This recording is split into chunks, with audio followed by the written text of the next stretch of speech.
안녕하세요. 워런 버핏처럼 매일 신문을 박정모 함께 읽으면서 투자의 고수가 됩시다. 웜의 신박 오늘 6월 9일 화요일 순서 시작하도록 하겠습니다. 자, 시장의 변동성이 심하기 때문에 변동성을 이기려면 내가 정말 투자하는 종목이 어떤 컨빅션을 갖고 매수를 한 종목이라면 그 변동성이 이기는 거에 제일 좋은 거는 취미생활 하시는 거고요. 그런데 약간 필수 소비재 개념처럼 우리가 반드시 해야 될 것은 신문을 읽는 겁니다. 신문을 읽으면서 세상이 지금 어떻게 변하고 있는지, 결국은 우리는 기업의 가치에 투자를 하는 거잖아요. 기업의 가치 성장에. 근데 그 가치 성장 대비 가격이 너무 앞서가 있을 때도 있고요. 가격이 가치에 대비해서 여전히 싸다고 생각하면, 그러면 여기서 가격이 더 빠지는 거에 대해서 너무 걱정 안 하셔도 돼요. 가격이라는 이 강아지는 왔다 갔다 하거든요. 그 강아지를 보면서 내가 저때 좀 팔았다가 요때 다시 샀었더라면 그런 아쉬움이라든지 그런 거는 있으시겠지만, 그래도 가격의 움직임, 강아지가 어디서 어디로 왔다 갔다 할지는 잘 모르잖아요. 그 강아지의 움직임을 내가 맞추지 못했다고 자책을 하시거나 또 그러실 필요는 없고요. 그 가격이 지금 기업의 가치보다 현저하게 낮게 거래되고 있으면 그걸 믿으셔야 돼요. 시장은 결국은 이 가격을 가치로 다시 복원을 시킬 거다. 근데 순서가 있다 했잖아요. 순서가. 그 순서를 기다리는 인내만 있으면 됩니다.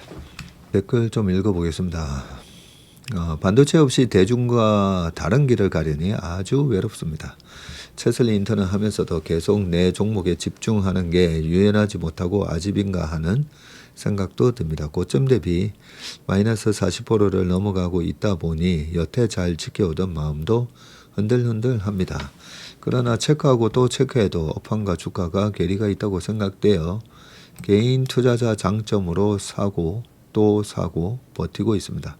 펀드 매니저라면 벌써 잘렸을 것 같습니다. 그때 최근에 영상 중에 지지난주에 찍었던 영상이었던 것 같은데 지금 벌써 60만이 넘어간, 거기에 함께 출연했었던 자문사 대표도 2월 고점보다도 지금 훨씬 낫다고 얘기했었거든요. 그게 이렇게 빠지기 전에 했던 얘기인데 얼마나 속이 터지겠습니까? 그런 얘기를 들으면서 제가 그 포트가 빛을 보는 날이 이 대형주, 그 다음에 중형주까지, 옐로칩까지 다 날아가고 나면 그 다음에 또 가치 영역에 있는 주식들이 올라가게 되는데, 고객 자금을 운용하는 입장에서는 그 고객들 컴플레인이 엄청 심할 거예요. 아마 엄청 심할 건데, 그런데 개인적으로 주식 하시면서 지금 그런 주식을 가지고 계시다면 민정님이시죠? 네, 민정님처럼 그냥 버티면 됩니다. 파도 잘 탑시다. 6월은 파도 타는 장입니다.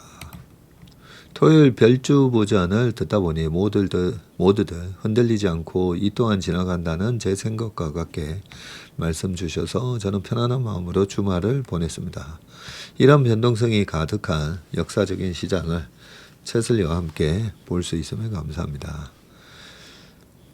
별주보전 시작할 때 새벽 1시라 본방사수하다가 침착한 채슬리 분들의 시장 분석을 들으며 마음이 편해졌는지 다 듣지 못하고 잠들어서 다음날 다시 완주했습니다.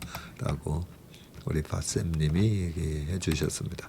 해외에 계신 우리 채밀턴 분들이 꽤 많으시죠.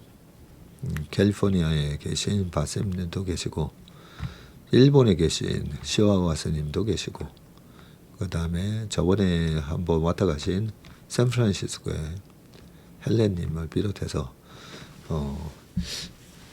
우리 채밀턴 분들이 저희는 이 데이터가 다 나오거든요.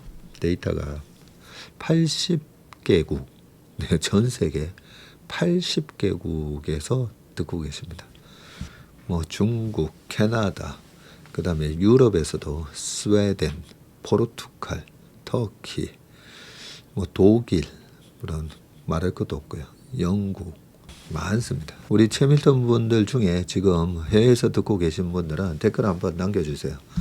저는 태국, 저는 인도네시아 뭐 이런 식으로 댓글 한번 남겨주시면 아마 우리 다른 최밀턴 분들도 아마 깜짝 놀라실 겁니다. 전무님 세럼 좋은 겁니다. 꾸준히 바르세요. 그래요? 예, 저는 뭔지는 모르겠지만 하여튼 최근에 발라보니까 얼굴이 좋아졌다 이런 얘기를 하시는 분들이 많아가지고 요즘 좀 매일 바르고 있습니다. 편집을 해서 올려주셨으면 좋겠어요. 너무 길어서 그냥 스킵하게 되네요. 내용이 좋은 건 알지만 시간이 너무 기네요. 그래서 1.5배속이나 2배속으로 들으시면 됩니다. 2배속으로 들으시면 제 얘기는 2배속으로 들어도 들리더라고요. 그래서 1.5나 아니면 1.75 아니면 2배속. 이런 시장에서 고객들 자산 운용하는 것은 실로 대단한 멘탈과 용기가 있지 않으면 도저히 안 되지 않나 싶습니다. 물론 저 같으면 도저히 할 엄두가 없지만요 하셨습니다. 그래서 저희가 프로인 거 아니겠습니까? 그죠? 우리가 제가 여러 번 말씀드리지만 수익이 이번에도 시장이 보면 우리나라 코스피가 100% 넘었었잖아요. 110 갔다가 근데 과거 역사를 제가 쭉 다 보니까 코스피가 100% 넘어간 장은 없더라고요. 그리고 작년에 75.6% 올랐는데 올해도 110% 난다. 이게 좀 과하잖아요. 그러면 반드시 이 위에 좀 과했던 부분을 토해낼 수가 있거든요. 그게 어떻게 보면 당연한 거 아닙니까? 그래서 올해 수익률을 저는 작년에 4,000이었으니까 4,200이었으니까 올해 한 6,500만 되더라도 올해 50% 올란 거잖아요. 그래서 저는 지수가 한 6,500까지 빠질 수도 있다라고 생각을 하시고 그래도 나는 작년부터 투자하신 분들 그래도 한 50% 벌었으면 많이 먹은 거지 이렇게 마음 먹으시면 됩니다. 그런데 내가 100% 110 났을 때 팔았어야 되는데 그렇게 생각하시는 맛이라는 거죠. 그 변동성의 저점과 고점은 어쩌다가 내가 정말 돈이 필요해서 팔았는데 그게 고점이었네. 그럴 수는 있습니다. 항상 그 변동성의 윗부분 그거는 생선 대가리라고 생각하시라고 말씀드리는데 생선은 또 어두일미잖아요. 그죠? 제가 생선 대가리는 고양이주라는 그런 증시 경험을 좋아하는데 생각해 보면 어두일미예요. 그죠? 이 대가리까지 다 먹고 그래서 그 유혹은 어쩔 수 없습니다. 근데 이미 못 팔았으면 고점에서 못 팔았으면 너무 자책하거나 아쉬워는 안 하셨으면 좋겠습니다. 원래 주식이 변동성 자산 아니겠습니까? 그죠? 마찬가지로 빠질 때도 마찬가지예요. 빠질 때도 마이너스 30, 40 이렇게 평가손을 기록하고 있을 때 어차피 그거는 변동성이라고 생각하시면 돼요. 그 변동성이라고 생각하시면 되는데 빠질 때 그 손실 보면서 그 손실로 나오는 그 금액을 보면서 한숨 쉬시고 그럴 필요가 없습니다. 지나고 보면 최근에 오늘 네이버가 다시 많이 빠지긴 하지만 지나고 보면 또 다 올라오잖아요. 보면 삼성전자도 다 올랐고 삼성전기도 다 올라왔고 그죠? 이제는 시장 상황과 무관하게 목소리만 들어도 심신이 안정됩니다 하셨습니다. 서유나님이시군요.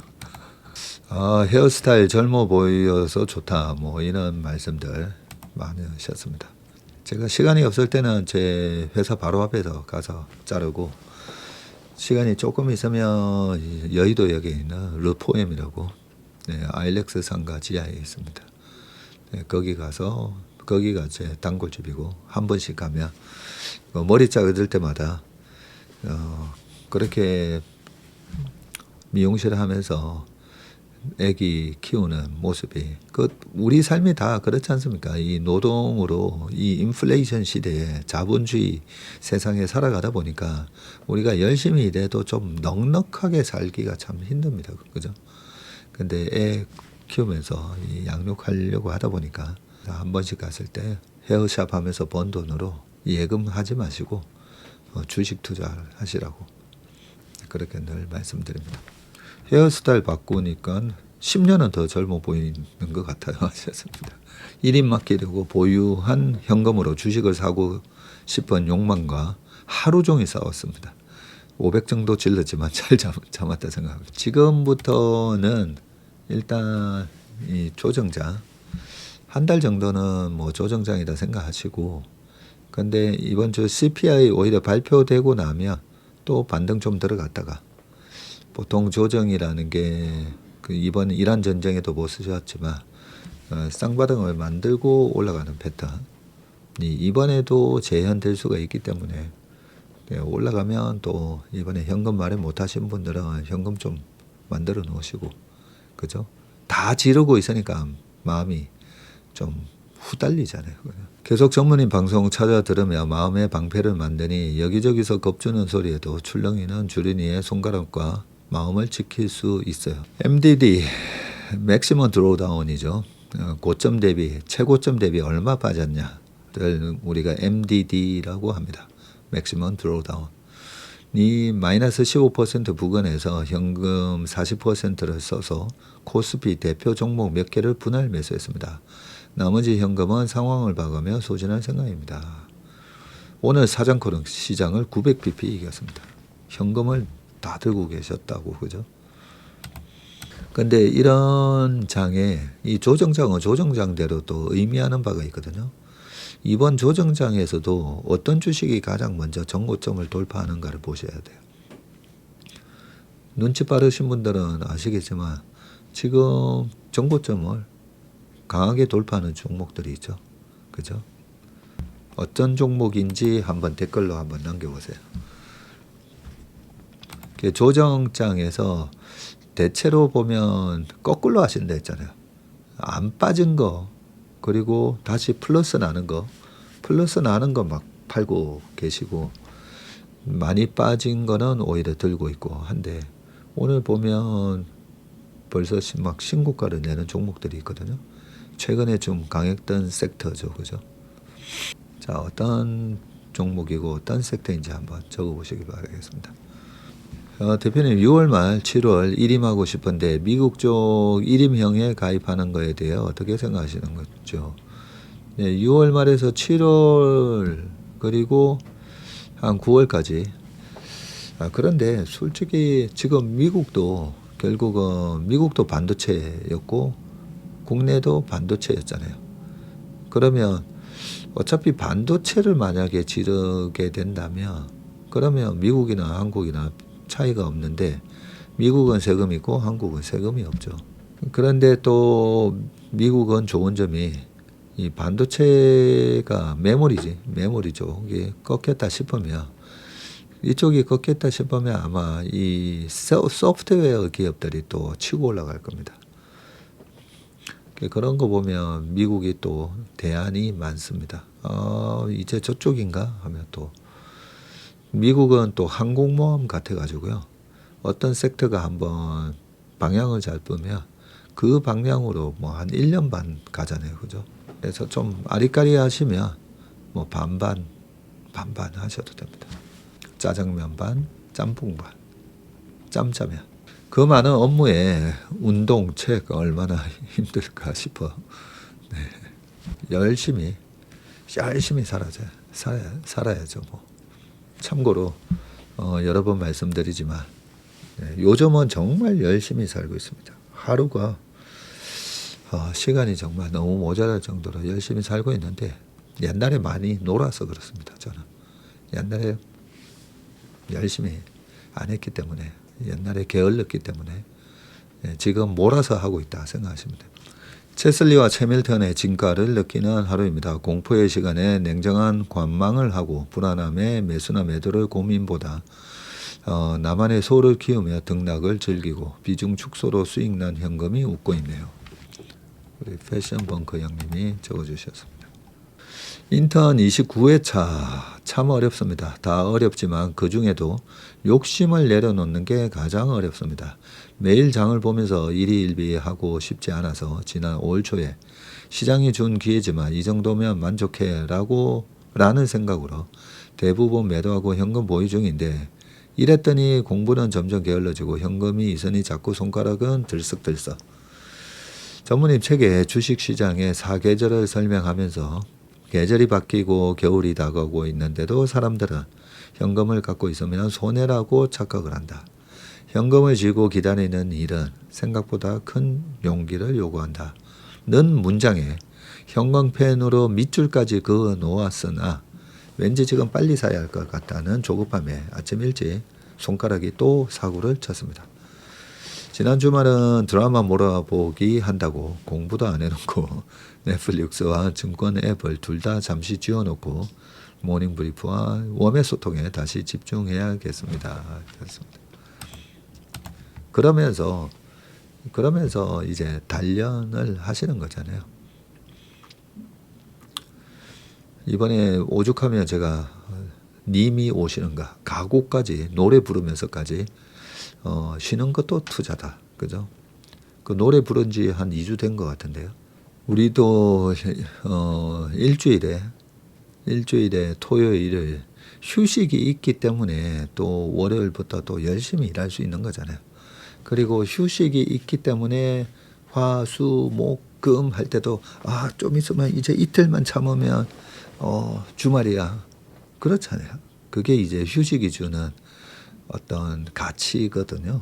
더 잘하기 위해서 휴식을 하는 거잖아요. 이게 주식도 마찬가지입니다.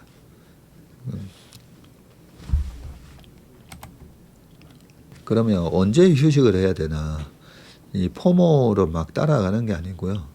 일단 내가 밸류에이션 능력이 되면 이거 살 게 없는데, 네, 그리고 여기서 들어가면 가격이 좀 애매한데, 내가 트레이딩을 잘하면 들어가서 또 더 위에 가격에서 잽싸게 팔고 나오고, 내가 트레이딩의 고수인가를 늘 생각해 보시라 했잖아요.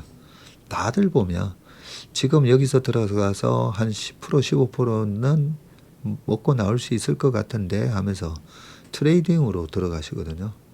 근데 내가 그동안에 5년 동안 그 트레이딩을 잘해서 계속 짧게 치고 빠지고 해서 계좌가 계속 이렇게 우상향으로, 그렇게 트레이딩을 잘 하시려면 이제 떨어질 때도 잘 빠져나오셔야 되잖아요. 떨어질 때 잔뜩 떠안고 터지면 안 되잖아요. 내가 그런 트레이딩의 능력이 있는지, 그걸 먼저 검증을 해보시고, 이때까지 한 5년 동안 트레이딩으로 들어갔던 종목은 결국은 다 터지고 나오더라 하면, 그러면 트레이딩 하시면 안 되시고요. 가치평가를 기준으로 쌀 때 사서 어느 정도 올라오면 팔고, 나는 그게 맞다 싶으면 계속 그 원칙만 지키시면 되는데, 싼 게 더 싸지고, 그죠? 비싼 게 더 비싸지다 보니까, 그래서, 너무 빨리 샀네. 아니면, 내가 너무 빨리 팔았네.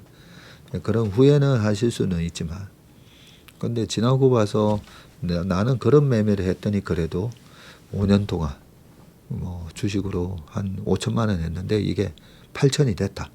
아니면 1억이 됐다. 그러면 그 투자법이 맞는 거거든요. 나만의 투자법을 만들어 가셔야 된다고 말씀을 드렸습니다. 5월 월간 전망 및 6월 전망에서 딱 요때 조정이 올 거라고 예상하셨는데 정확했네요. 용대리들의 자신감에 반해 전무님은 계속 조정을 경고하셨는데 생각 외로 대비를 못했습니다. 반도체는 줄였는데 현금이 아니라 다른 주식으로 들어가는 실수를 했습니다. 다음부터는 확실하게 포트 조정을 해야겠다는 교훈으로 이 조정장을 맞이합니다. 근데 이번에 그 오프라인에서 우리 최밀턴 분들하고 별주부전에서 별주부전 끝나고 그런 얘기들 많이 했었거든요. 이번 주 별주부전이 아니라 지난 월간 전망 끝나고 했었던가? 그 전이었던 것 같기도 하고, 이번 월간 전망을 아예 급락 온다. 급락 온다라고 얘기를 해서 왕창 틀려버리고 그리고 전격 사퇴 뭐 그런 얘기도 농담처럼 하고 이번 월간 전망에서 뭐 10% 정도 조정 뭐 그렇게 생각보다는 6월이 여러 가지 이제 조정을 야기시키는 트리거가 될 만한 요인들은 되게 많다고 말씀드렸잖아요. 그래도 하도 시장이 세다 보니까 예탁 자산도 많고 그래서 조정이 와도 뭐 10% 안짝이지 않을까 했는데 많이 빠졌어요. 어제까지 뭐 한 16% 빠졌고요. 그죠? 그래서 정확하셨네요라고 했지만 정확했다라고 얘기하기에는 좀 부끄럽습니다. 김학균 센터장님 저도 좋아합니다. 저랑 같은 쌍둥이 아빠이시기도 하고요. 김학균 센터장이 쌍둥이 아빠예요? 그렇군요. 저랑은 동갑인 것 같더라고요. 보니까. 최근 달러 쓸 일이 있어 환전을 했는데 제 노동소득이 여름날 아이스크림처럼 녹네요. 7월 6일부터 24시간 외환시장 전면 개방이 유동성 수급에 변화를 줄까요? 7월 6일부터예요. 24시간 외환시장 전면 개방. 근데 우리가 그 외환시장 NDF 환율인가? 그러면서 어떻게 보면 큰 자금들은 그 거의 24시간 매매를 그동안 한 걸로 알고 있습니다. 그래서 크게 영향을 줄 것 같지는 않습니다. 오늘 모아 일임 계좌에 1,000만 원 증액을 했습니다. 저는 이 흔들리는 장에도 덤덤합니다. 준비되는 대로 채슬리에 증액을 하며 마음 편하게 투자하려고 합니다. 우리 할머니 인베스터님도 고수 다 되셨네요. 저희 고객분들 중에 이제 한 1년 이상 되신 분들은 되게 요령이 생기셔서 이런 조정이 딱 오면 오히려 조정이 왔을 때 딱 증액을 하시죠. 1,000만 원이든 2,000만 원이든 한 1억이든 증액하고 너무 희망 고문 시킴. 아이고 제 어제 얘기에 희망 고문이 있었나요? 잠깐만요. 어제 제목이 뭐였나 한번 보겠습니다. 물타기 신규 머니무브 조정받아도 불장 더 간다. 어제 그 김학균 센터장의 인터뷰 기사 제목이 이렇다 보니까 너무 희망 고문을 시킨다라고 그렇게 적어 놓으신 것 같습니다. 3전 내일 28만 원 정도에 사도 될까요? 네. 개별 종목 상담은 하지 않습니다. 매도 타이밍을 놓쳐 전무님을 찾아뵙는 날이 계속 늦어지고 있네요. 늘 응원하는 1인입니다. 하셨습니다. 쨍이님요. 골드만삭스 정장 얘기하시니 그럼 양말은 금색 신는지 궁금하네요. 살벌한 장에 지나가다 보신 분들 피식이라도 하시라고 아재 개그 해주셨습니다. 우리 MJ님이 보스턴 레드삭스 팀이 홈 경기 때는 빨간 양말을 신는데 황금 양말 피식 웃었습니다. 그러고 보니까 보스턴 레드삭스 홈 경기 때는 항상 빨간 양말 신나 보네요. 네, 이제 신문 기사 읽어보도록 하겠습니다. 자, 첫 번째 기사 읽어보겠습니다. 외환당국 국민연금 합동작전 원화가 불안한 방어 라고 되어 있는데요. 지금 그림은 보니까 그림을 조금 키워볼까요? 달러당 원화값이 확 떨어지고 있고요. 외국인 순매수 그림인데 이 그림은 외국인 순매수가 하루에도 보면 5조 3천억, 2조 9천억 이런 식으로 굉장히 공격적인 매도가 그동안 나오고 있습니다. 자, 8일 서울 외환시장에서 달러당 원화값이 장중에 1,550원대 중반까지 떨어졌다가 다시 1,530원대로 올라가는 롤러코스터 장세를 보였고 환율이 급등하는 현상이 심화되자 한국은행과 재경부가 이례적으로 공동 성명까지 내면서 강도 높은 구두 개입을 했습니다. 무엇보다 무엇보다 국민연금이 연초 이후 중단했던 선물한 매도를 재개한 효과가 컸고요. 외환당국은 외국인 투자자의 국내 주식 매도세가 잦아든다면 환율 시장도 점차 안정될 것으로 내다봤지만 불안감은 여전합니다. 자, 재경부와 한은은 이날 오전 11시 45분 이형렬 재경부 국제금융국장과 윤경수 한은 국채국장 공동 명의로 외환시장 구두 개입을 실시했고요. 두 기관은 최근 외환시장에서 환율은 수급 요인 이외에도 여교의 차액 결제 선물한 NDF 등 일부 투기적 외환 거래가 변동성을 증대시킨 것으로 판단한다면서 펀더멘탈 대비 과도한 변동성과 일방향 쏠림을 결코 용인하지 않고 강력히 대응해 나갈 것이라고 밝혔습니다. 국민연금은 이날 서울 외환시장에서 선물한 매도를 다시 시작했는데 선물한 매도란 향후에 받을 달러를 미리 팔아서 원화로 바꾸는 거래를 가리키는데 시장에서는 달러 매도 압력으로 작용하기 때문에 원화값을 끌어올리는 효과를 낸다. 이번 국민연금의 선물한 매도는 환율이 고점에 왔다는 인식에 따른 환해지 성격으로 풀이가 되지만 시장 일각에서는 환율 안정화를 위한 범정부 차원의 조치라는 해석도 내놓았습니다.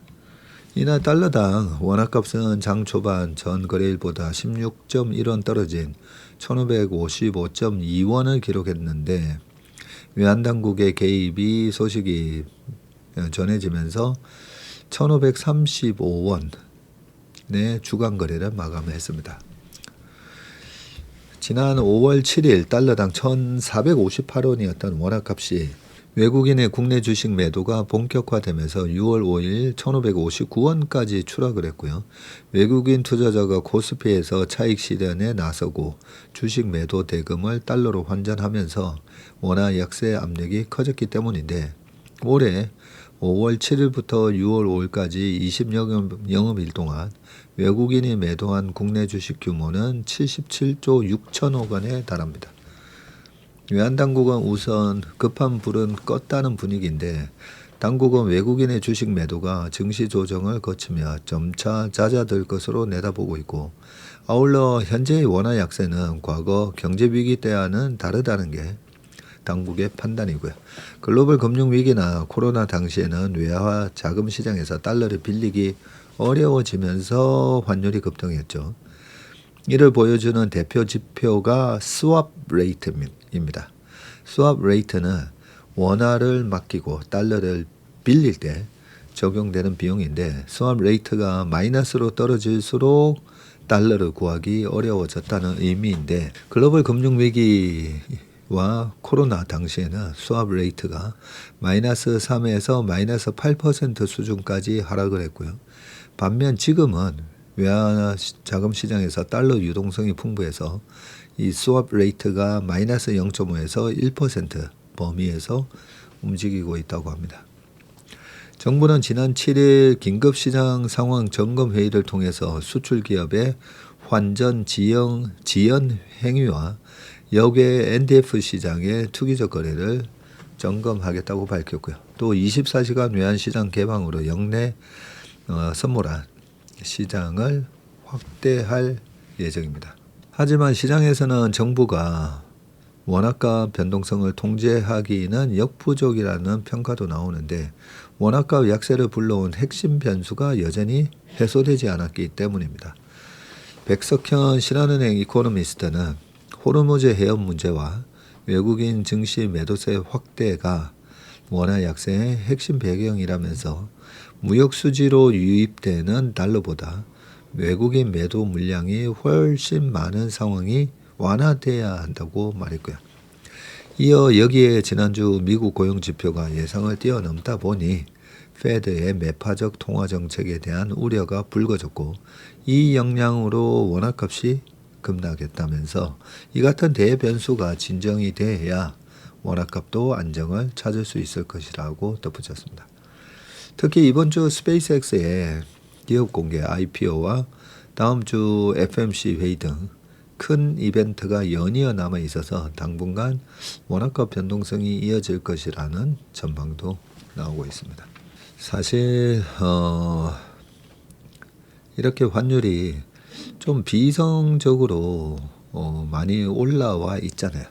우리가 뭐 장사를 잘 못하는 것도 아니고 최근에 무역 수지 흑자 규모도 꽤 크고, 예, 그런 상황에서 지금 달러 대비해서 위안화도 강세, 엔화랑 우리나라 통화만 약세를 보이고 있는데 다른 나라 대비해서는 원화 가치가 좀 정말 펀더멘탈에 비해서 좀 너무 저렴하게 거래가 되고 있기 때문에 이럴 때는 국민연금이 저는 예를 들면 미국채에 대한 투자도 있고 국내 지금 3년 10년 국채 수익률이 10년 국채가 벌써 4.34까지 올라왔잖아요. 그죠? 여기서는 미국채랑 국내 채권이랑 수익률이 이제 비슷한 수준까지 올라왔으면 미국채 팔아가지고 우리나라 채권 저는 계속 사는 것도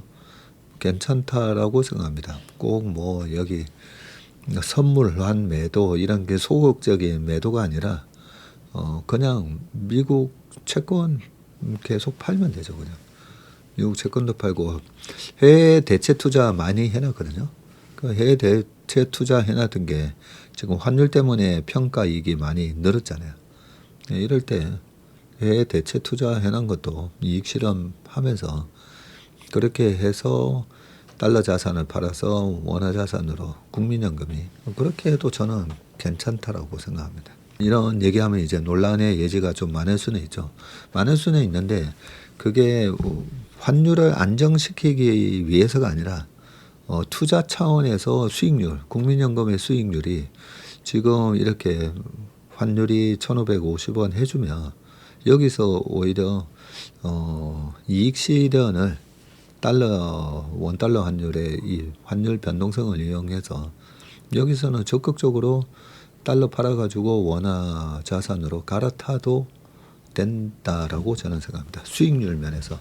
지난번에 국민연금이 우리나라 코스피 2,500 밑으로 떨어졌는데 아니 전략자산 배분에 있어서 코스피의 목표 비중을 14% 정도로 해놨다면 그때 12점 몇 프로인가 됐을 때 사면 되는 거잖아요. 근데 그때 코스피 주식을 안 사는 거에 대해서 아니 그렇게 정해놨으면 사면 되는 건데 그런 약간 쓴소리를 좀 하기도 했었지만 지금 뭐 저는 공격적으로 해외 자산이라든지 아니면 미국 국채는 한국 국채는 이 개념을 조금 그냥 부연 설명을 드리면 국채는 누가 발행하는 거죠? 그 나라 정부가 발행하는 거잖아요.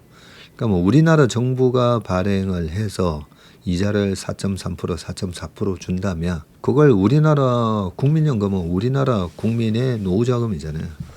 그래서 우리나라 국민이 우리나라 정부가 발행한 채권을 사서 우리나라 정부가 주는 이자를 우리 국민이 받아가면 그러면 우리가 세금을 내기도 하고 하는데 결국 정부가 발행해서 정부가 주는 그 이자는 결국 누구 돈으로 갚아야 됩니까? 세금으로 갚아야 되잖아요. 근데 그 세금을 내는 국민이 정부가 발행한 채권에 투자해서 그 이익을 이자 소득을 국민이 가져가면 약간 선순환 개념도 있다는 거죠.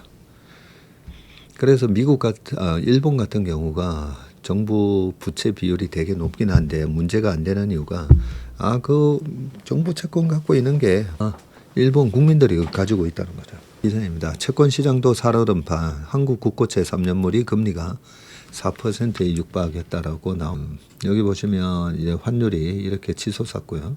중동 전쟁 여파에 따른 고유가 장기화로 미국 고용 지표 호조까지 겹치면서 국채 금리가 거세게 치솟고 있고 페드의 금리 인상 가능성이 다시 고개를 들면서 국내 국고채 금리 역시 일제히 연중 최고치를 경신하고 있습니다.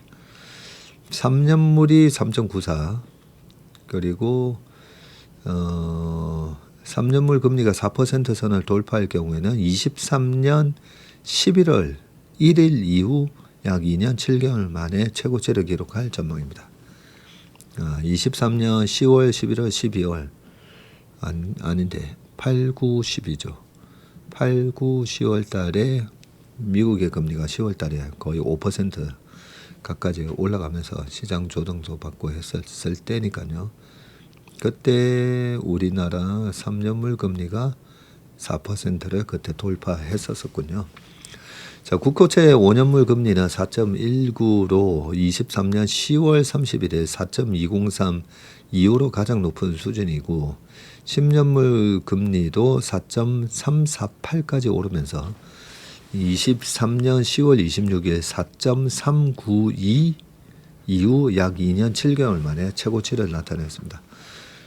초장기물인 30년 금리는 4.348%로 22년 10월 21일 4.391 이후 약 3년 7개월 만에 가장 높은 수준으로 상승을 했습니다. 이 같은 금리 상승의 가장 큰 원인은 주요국 중앙은행이 금리 인상 채비를 하고 있어서인데 실제로 미국은 노동부가 발표한 5월 비농업 고용지표가 시장 예상치를 크게 웃돌면서 연준의 금리 인상 가능성에 무게가 실리고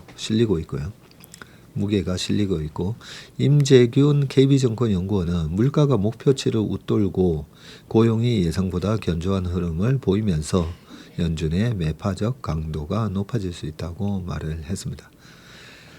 달러랑 원화값이 떨어지고 있다는 점 역시 금리 상승 압력을 키우고 있는데 원화 약세는 수입 물가를 끌어올려 국내 물가 부담을 높이고 원유와 원자재를 대부분 수입에 의존하는 국내 산업 구조상 고유가와 고환율이 동시에 나타나면 기업의 원가 부담이 커지는 데다가 시차를 두고 최종 소비자 가격에도 반영이 된다고 합니다.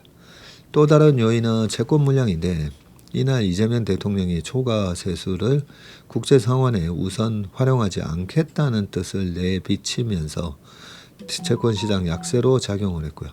초과 세수를 국제상환에 쓰면 시중 국채 물량이 줄어서 채권 금리 하락 요인으로 작용할 수가 있습니다. 하지만 이 대통령은 취임 1주년 기자회견에서 국채 비율을 줄이는 것이 쉬운 방법이지만 빚이 없는 게 절대 진리는 아니다고 언급하면서 초과 세수를 국제상환에 집중적으로 투입하지 않겠다는 뜻을 시사했습니다. 자, 세 번째 인사입니다. 젠선황 손잡은 SK, LG, 네이버, 엔비디아와 AI 팩토리 동맹. SK텔레콤과 네이버가 각각 엔비디아와 손잡고 한국을 넘어서 아시아 태평양 지역의 데이터 센터 시장 진출을 꾀하는데 글로벌 AI 수요에 대응하기 위한 인프라스트럭처 동맹인 셈인데요.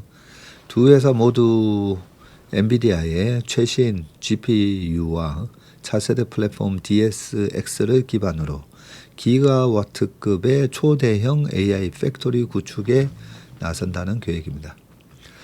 8일 SK텔레콤과 네이버는 나란히 엔비디아와 협업해서 AI 팩토리 구축에 나선다는 청사진을 발표했는데 SK텔레콤은 엔비디아의 DSX를 기반으로 이른바 풀스택 AI 클라우드를 구축해서 국내에서 첫 AI 팩토리를 내년 중 가동할 계획이고요. 범용 데이터 센터의 한계를 딛고 지능형 토큰을 생산하는 기가와트급의 생산 기지를 만든다는 얘기입니다. 다만 구체적인 규모와 데이터 센터의 위치에 관한 정보는 공개하지 않았습니다. SK텔레콤은 분기 현상을 빚고 있는 엔비디아 블랙웰 GPU를 선제 확보하고 올 하반기에는 차세대 베라 루빈 플랫폼을 순차적으로 도입할 방침인데 LG그룹 역시 엔비디아와 AI 팩토리, 피지컬 AI, 모빌리티 분야에서 협력을 강화하기로 했고요. 한편 네이버도 엔비디아 DSX 기반의 새로운 AI 클라우드를 현재 운영 중인 데이터 센터인 각세종의 인프라 확장에 투입한다고 합니다. 이 부분은 오늘 아침 모닝브리프에서 있었다 그죠? 오우석 과장이 발표한 네이버 그 내용도 함께 참고하시면 좋을 것 같습니다. 자, 금리 쇼크, 외인 이탈, 패닉, 실적이 버팀목, 대형주 분할 매수를 증시 조정 어디까지 전문가 5인의 긴급 진단이라고 합니다. 자, 사진은 어제 금원 월요일 코스피가 전일 대비 8.29% 급락한 7,484.41에 마감한 장면입니다. 어제 8일 코스피가 전거래일 대비 8.29% 급락한 7484로 마감하면서 시장이 충격에 빠졌고요. 이번에 거의 9,000 찍는다 싶다가 그냥 확 빠져가지고 그죠? 16% 정도 빠졌습니다. 장중 거래가 일시 중단되는 등 패닉 장세가 연출됐지만 국내 투자업계 전문가들은 이번 폭락을 추세적 대세 하락이 아닌 단기 과열 부담과 대악재가 중첩된 일시적인 변동성 확대로 진단하고 있습니다. 전문가들은 기술적 분석과 밸류에이션을 바탕으로 하방 지지선을 모색하고 있는데 이진우 리서치 메리츠 증권 센터장은 기술적 이격도와 주 후반 예정된 수급 이벤트에 주목을 했는데 대만 컴퓨텍스 이후에 단기 재료가 소멸한 가운데 6월 FMC를 앞두고 6월 17일인가 뭐 언제 있잖아요. 금리 인하 기대가 변하면서 일시적 조정 요인이 발생했다고 진단했고요. 밸류에이션 측면에서는 코스피 7,300선이 강력한 바닥이 될 것이라는 예측이 나오는데 황재현 VI자산운용 본부장은 단기 바닥은 지난 3월 조정장 중에 선행 PR 저점인 7배를 적용한 7,300선이 될 것이라고 봤습니다. 반면 지수대를 예단하기보다는 거시 흐름과 펀더멘털을 확인해야 한다는 신중론도 강한데 김동원 KB증권 리서치 본부장은 특정 지수대를 최종 저점으로 단정하기는 어렵다면서 단기적으로 이격도 축소 여부와 미국 금리 흐름이 중요하며 증시 내부적으로는 호조세를 보이는 반도체 수출과 AI 그리고 반도체 실적 모멘텀이 버팀목이 될 것이라고 짚었고요.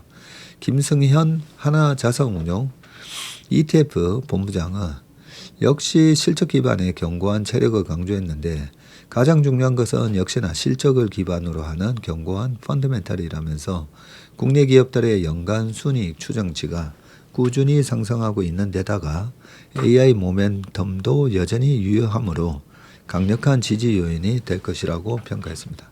전문가들은 이번 대폭락이 단일 유발 요인이 아닌 미국 매크로 충격과 개별 테크의 악재, 한국 시장 특유의 수급 부담이 동시다발적으로 폭발한 결과라고 입을 모으고 있는데 이 센터장은 시장의 상승 모멘텀이 제한된 가운데 조정 트리거 몇 가지가 동시에 발현됐다면서 고용 서프라이즈와 금리 재상승 그리고 브로드컴의 실적 가이던스 쇼크 그리고 선물 옵션 만기 수급을 원인으로 꼽았습니다. 특히 브로드컴 쇼크에 대해서는 위탁 생산 확보 문제로 인한 것일 뿐 AI 산업 펀더멘털과는 무관하다고 했고 김동원 본부장은 미국 금리 상승 부담과 브로드컴발 AI 반도체 우려 반도체 중심의 단기 과열, 외국인 매도 등이 복합적으로 작용한 결과라고 평가를 했고요. 시장이 우려하는 스페이스X 미국 기업 공개에 대해서는 그는 글로벌 유동성을 흡수하는 수급 부담 요인은 맞지만 이번에 급락을 촉발한 단독 원인으로 보기에는 무리가 있다고 분석을 했습니다.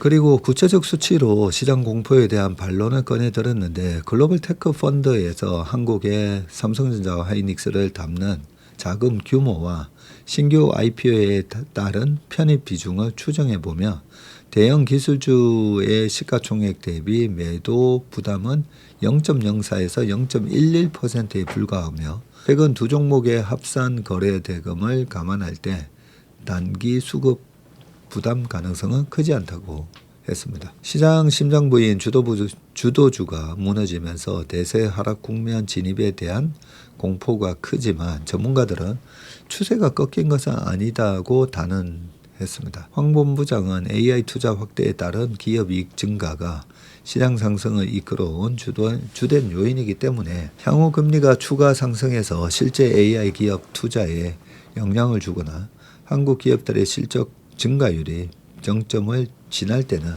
진짜 변곡점으로 봐야 한다고 강조했습니다.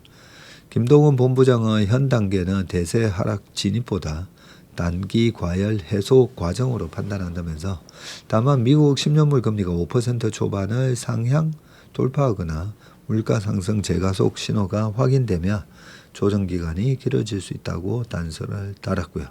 AI 휴머노이드 산업 자체의 미래에 대해서도 낙관론이 지배적인데 최근 조정은 차익 실현과 수급 부담 성격이 크며 중장기 펀더멘탈 훼손으로는 보기 어렵다고 말했습니다. 김성현 본부장은 스페이스X 상장을 기존 AI 산업의 위축이 아닌 외연 확장의 계기로 바라봤는데 그는 우주 데이터 센터 또한 AI 모멘텀을 위한 확장으로 본다면서 스페이스X 상장으로 기존 AI나 반도체 주도주들이 소외되기보다는 엄청난 데이터와 학습, 통신이 필수인 휴머노이드 로봇이나 자율주행 등 피지컬 AI로의 전환이 훨씬 더 가속화되는 등 동반성장 모멘텀이 될 것이라고 전망했습니다. 극심한 변동성 장세의 전문가들은 개인 투자자가 공포에 질려서 시장을 떠나기보다 주도주 중심의 분할 매수 기조를 유지하면서 일부 포트폴리오를 다변화하는 전략을 추진했다고 합니다. 개인 투자자는 현금 비중을 일부 확보하면서 변동성에 대응할 필요가 있고 단기 급등 종목은 철저히 비중을 관리하되 실적 모멘텀이 유지되는 대형주 중심으로 분할 접근하는 것이 하는 전략이 바람직하다고 했고요. 가장 피해야 하는 것은 섣부른 예측을 통한 극단적인 방향성 배팅이라면서 당분간 상승과 하락 모두의 가능성을 열어두고 시장의 불확실성이 해소되기 전까지 조금 보수적인 접근이 필요하다고 강조했습니다. 자, 이러니 국장에서 돈이 빠지죠. 스페이스X, 엔스로픽에 의해서 오픈AI도 상장 절차에 돌입됐다라고 하는데 이런 기사도 좀 챙겨서 읽어봐야 되는 게 수급은 모든 재료에 우선한다. 그런 아주 명확한 진리가 주식시장에 작동을 하고 있기 때문에 그렇습니다.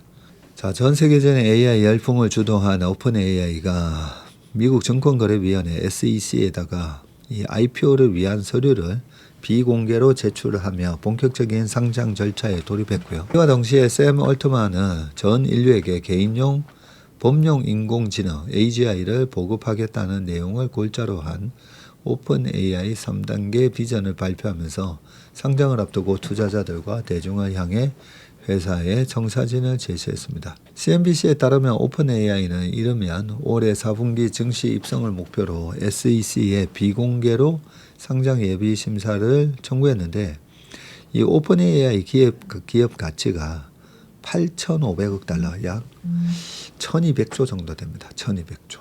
오픈AI. 또한 오픈AI는 직원들이 기업 가치 8,520억 달러 기준으로 주식을 매각할 수 있도록 공개 매수를 진행해서 단기적인 유동성 압박을 완화할 계획인 것으로 알려졌고요. 이번 상장 주관사로는 골드만삭스와 모건 스탠리가 참여한다고 합니다.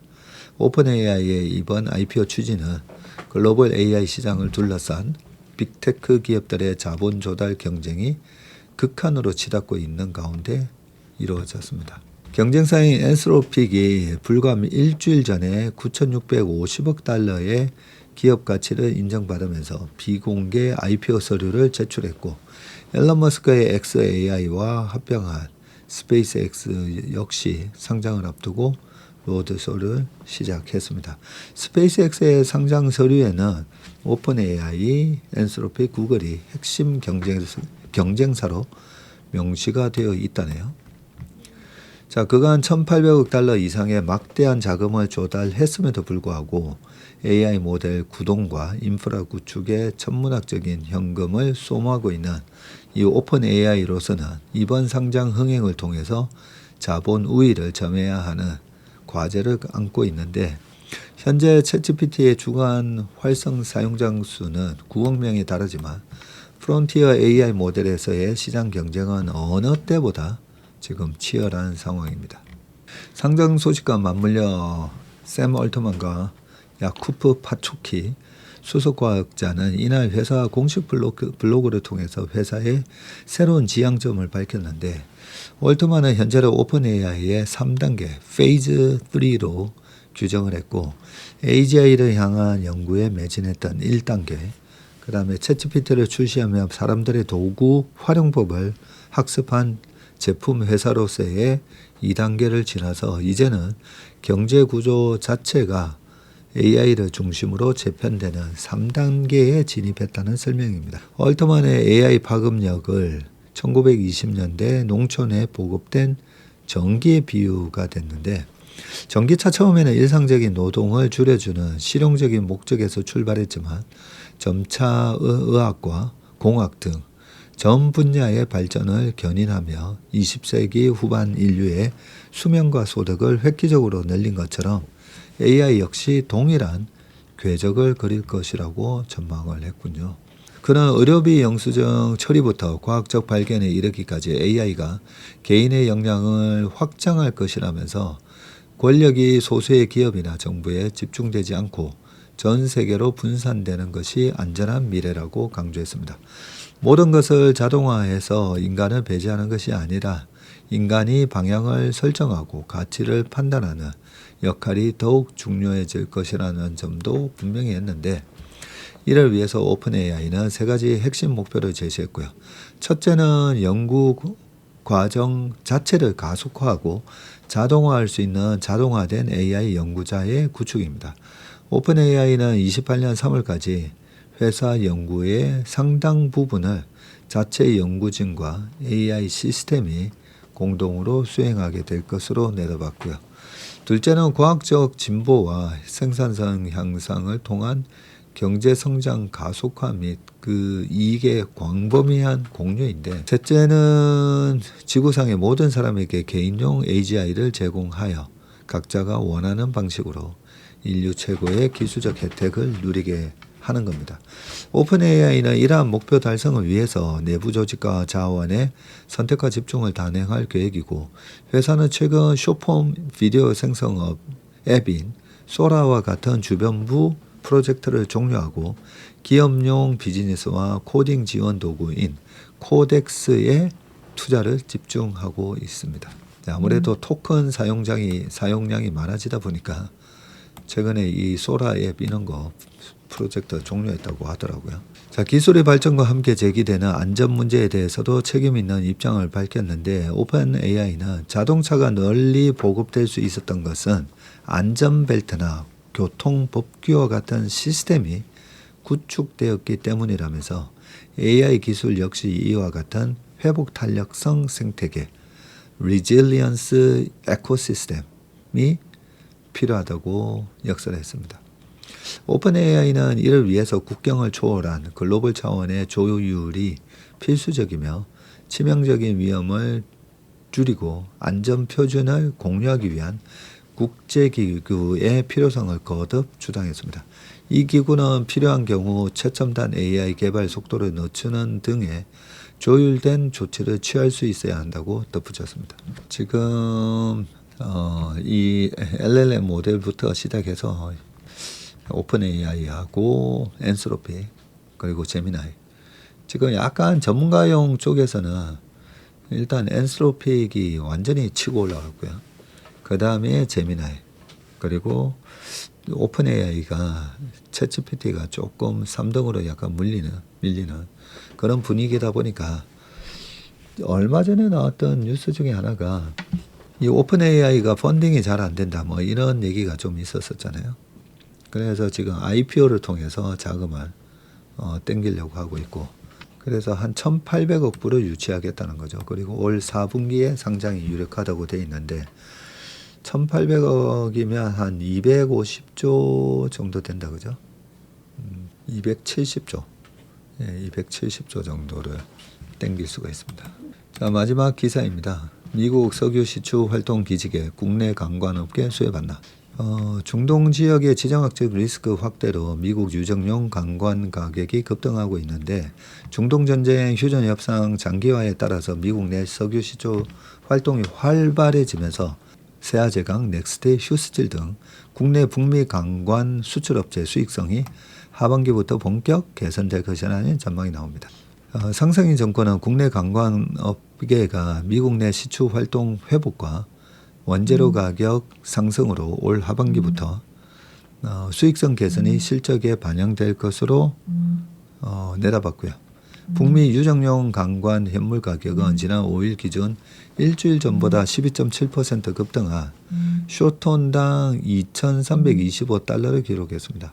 유정용 강관의 원재료인 북미 여름 코일 현물 가격도 쇼트톤당 1,100달러를 기록하면서 연초 대비 18.9% 상승했습니다. 여름 코일 가격은 현지 수입량이 급감하고 정기 정비 중단과 제철소 재고 감소가 맞물리면서 지난 한 달간 추가로 4.3% 올랐습니다. 김진범 상상인증권연구원은 지난해 6월 미국 무역확장법 제232조에 따른 철강, 알루미늄 관련 제품 관세 부과와 인상 조치로 수입재 공급이 제한된 상황에서 미국 제강사들의 가격 결정력이 높아졌다고 분석하고요. 미국 내 시추 활동 지표도 뚜렷한 반등세를 보이고 있는데 베이커 휴스가 집계한 미국 내 시추 공수는 총 555개로 연초 대비해서는 19개나 증가했습니다. 이 가운데 원유 시추 공수는 431개로 연초 대비 22개 늘어나면서 회복세를 주도했습니다. 미국 OCTG 가격 인상의 영향이 국내 관광업계 실적에 이달부터 본격 반영될 것으로 전망을 했는데 원화값 역시 대미 수출 환경에 우호적인 변수로 작용하고 있습니다.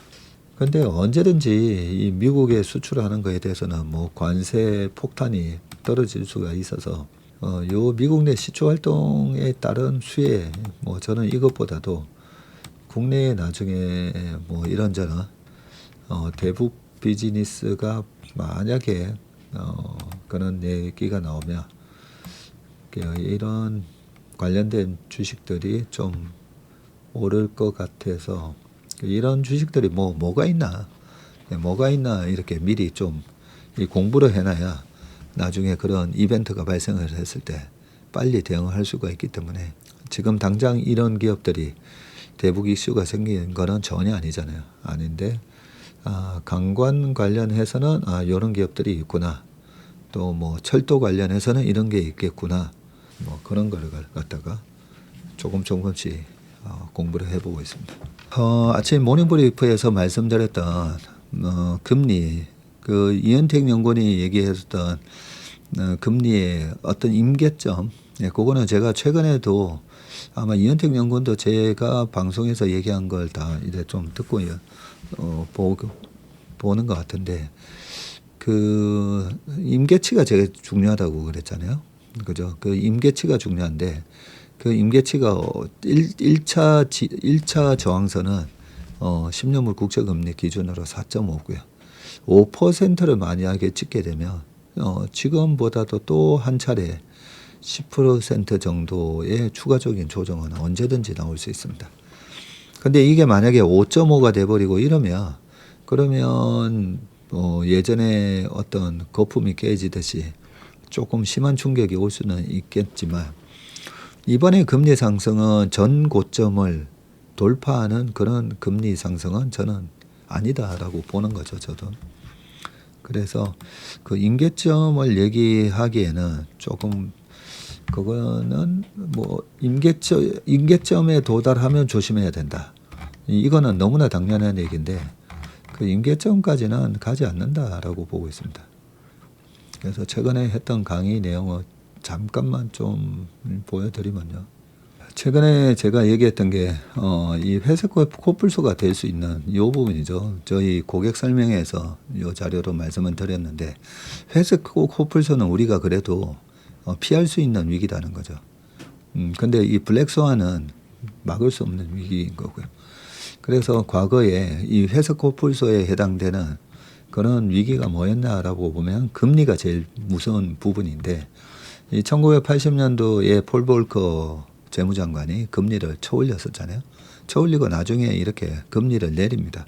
내리는데 왜 이때 1983년에서 85년 요 사이에 왜 금리를 왜 올렸냐는 거죠. 그런데 올린 이유가 그 다음 페이지. 요게 10년물 국채금리거든요. 10년물 국채금리가 1983년부터 반등이 들어갑니다. 84년 한 중반까지. 반등이 들어가니까 어쩔 수 없이 정책금리, 페드의 금리를 올렸고, 그러면 10년물 국채금리는 또 왜 올라갔냐는 거죠. 10년물 국채금리가 올라간 이유는 요놈 때문에 그렇다는 거죠. CPI가 이때 16.8인가 얼마까지 기록했다가 쭉 빠지잖아요. 쭉 빠지는데 CPI 반등이 들어가게 됩니다. 요때 1983년도에 바닥을 찍고 2.5가 깨졌었거든요. 근데 올라오면서 이현택 연구원이 얘기하던 뭐 3% 그런 것도 있지만 여기 5%까지 쭉 올라오잖아요. CPI가 이렇게 올라오니까 10년물 국채금리가 당연히 올라오게 되고 10년물 국채금리가 올라가니까 페드가 금리를 내리는 기조 속에서도 올렸다는 거죠. 그러면 이 CPI 반등 국면에서 제가 빅쇼크이 한 번씩 왔다라고 되어 있는데 요 때가 언제냐면요. 요 때 제가 빨간색 표시를 해놓은 게 87년 블랙만데이 있었을 때예요. 그리고 요 때가 2000년 초에 반등이 들어가는데 닷컴 버블이 깨지죠. 그 전까지는 닷컴이 가속화되다가 왜 닷컴 버블이 깨졌을까 보면 요 CPI가 반등이 들어갔었어요. 그래서 우리가 CPI가 반등이 들어갈 때는 항상 조심해야 된다라고 하면서 제가 고객 설명회 때 보여드렸던 이 자료가 이렇게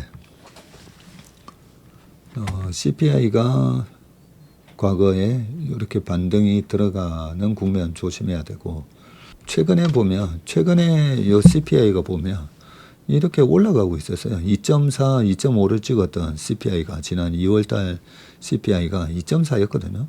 그런데 지금 3.8까지 올라왔는데 이번에 6월 10일 날 발표될 CPI가 지금 4.2를 예상하고 있다는 거죠.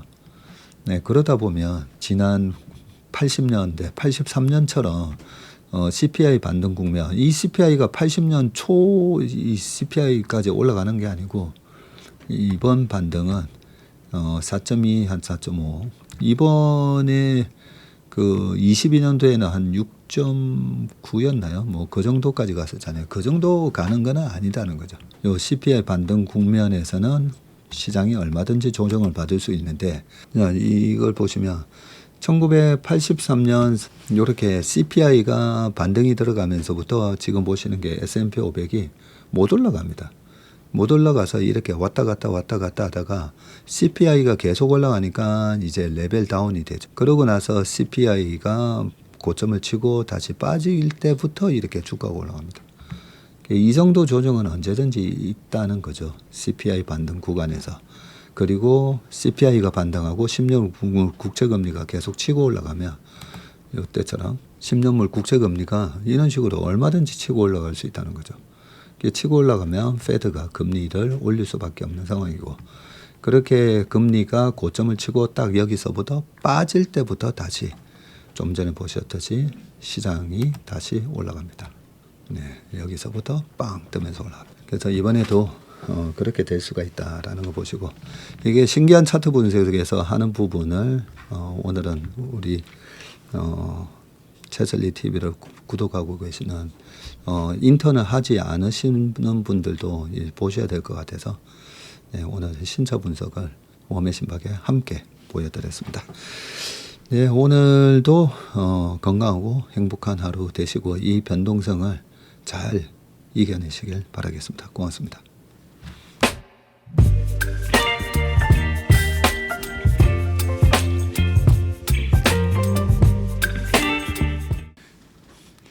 안녕하세요. 채슬리 투자자문의 박세익입니다. 최근 저와 채슬리의 이름을 도용해서 투자 사이트라든지 밴드, 텔레그램, 카톡 채널 등에서 이 리딩방으로 유도한 뒤에 금전적인 피해를 입히는 이 사칭 사례가 빈번하게 지금 발생하고 있습니다.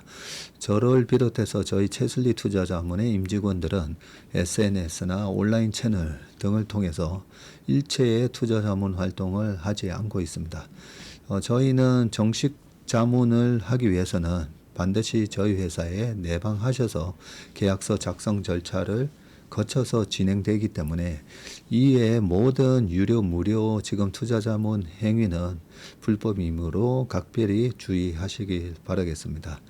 의심스러운 채널이나 메시지를 받으시면요, 피해를 방지하기 위해서 즉시 신고하시거나 삭제하시길 바라겠습니다. 대부분의 사례가 이 사칭 사례에 피해를 보신 분들의 핸드폰을 제가 보면 이 방에 오셔서 무료로 투자를 도와드립니다. 뭐 이런 얘기를 하고 있고요. 거기에 보면 어떤 밴드로 특정 밴드로 유도한 다음에 돈을 송금하라고 되어 있습니다. 예, 그 과정에서 저희하고의 일체 계약 관계가 없기 때문에 그렇게 돈을 송금하라고 하는 부분에 있어서 특히나 유의를 좀 해주시기 바라겠습니다. 저뿐만 아니라 많은 또 저희 업계의 유명인을 사칭한 그런 사칭방도 많이 지금 기승을 부리고 있는데요. 공통적인 특징이 앞으로 몇백 %가 날 급등주를 알려줄 테니까 이 방에 가입을 하라. 그러고 난 다음에 금전적인 부분을 갖다가 송금을 요청하는 그런 형태의 수법을 쓰고 있기 때문에 그렇게 무료로 주식을 알려드립니다. 이런 문자를 받으시면 바로바로 삭제를 하시길 바라겠습니다. 저희 채슬리와 채슬리 임직원들을 많이 사랑해 주시는 저희 채슬리의 고객분들 그리고 저희 채슬리의 이 구독자분들이 이런 사칭 피해가 일체 발생하지 않기를 바랍니다. 그러면 여러분들의 가정과 일터에서 항상 평화와 행복이 가득하시길 기원합니다. 감사합니다.